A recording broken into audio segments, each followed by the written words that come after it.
Les faits divers. Les faits divers. Les faits se sont passés au V12 dans le département de Zoukoube. Selon nos sources, M. Djibrina, un Burkinabé comme plusieurs autres venus du pays voisin, s'est installé dans ce village et a reçu de ses tuteurs une portion de terre à cultiver. L'homme s'y trouve avec celle que nous allons appeler Nabinou, sa femme. Les deux, au moment des faits, avaient 5 enfants dont le plus jeune avait 3 ans et demi. Si le couple de Moussi vivait en parfaite harmonie, M. Djibrina décide de se prendre une deuxième femme. Nabinou, qui avoisinait la 50aine, n'arrivait peut-être plus à réchauffer ses nuits, encore moins à le détendre après une dure journée de labeur. Sans le consentement de la première, M. Djibrina ramène une jeune fille au foyer. Les semaines passent, les mois passent, point de grossesse à l'horizon. L'homme, qui considère les enfants comme une richesse, ne comprend pas pourquoi, malgré tous ses assauts, sa jeune épouse ne tombe pas enceinte. Las d'attendre, l'homme répudie la femme. Si Nabinou crie victoire, les jours qui suivent, M. Djibrina lui ramène une nouvelle coépouse. Toujours selon nos sources, un soir, de retour du champ, M. Djibrina et sa jeune épouse constatent qu'ils ont été cambriolés. Après inspection, il s'avère que le ou les voleurs ont emporté toutes les affaires de la seconde et n'ont pris que l'argent du chef de famille. Quant à Nabinou, elle n'a rien perdu, même pas une épingle.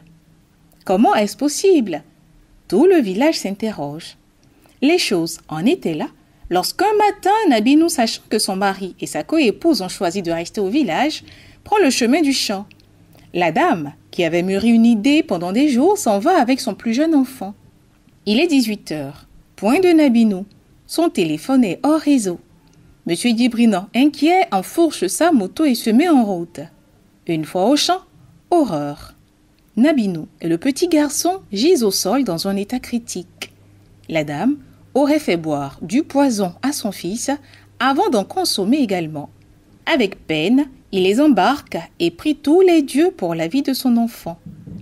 Mais à l'entrée du village, le petit garçon rend l'âme.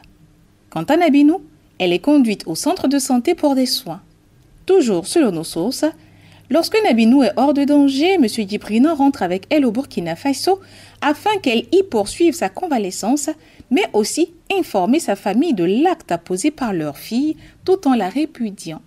Un mois plus tard, notre source nous apprend que Nabinou, qui n'a jamais voulu dévoiler les raisons de sa tentative de suicide, met fin à sa vie. Pour plusieurs à V12, Nabinou n'a pas digéré le fait de partager son mari et aussi les ressources du champ avec une coépouse. Certains vont plus loin en disant que c'est la même Nabinou qui, par des pratiques mystiques, a empêché la première coépouse d'avoir des enfants.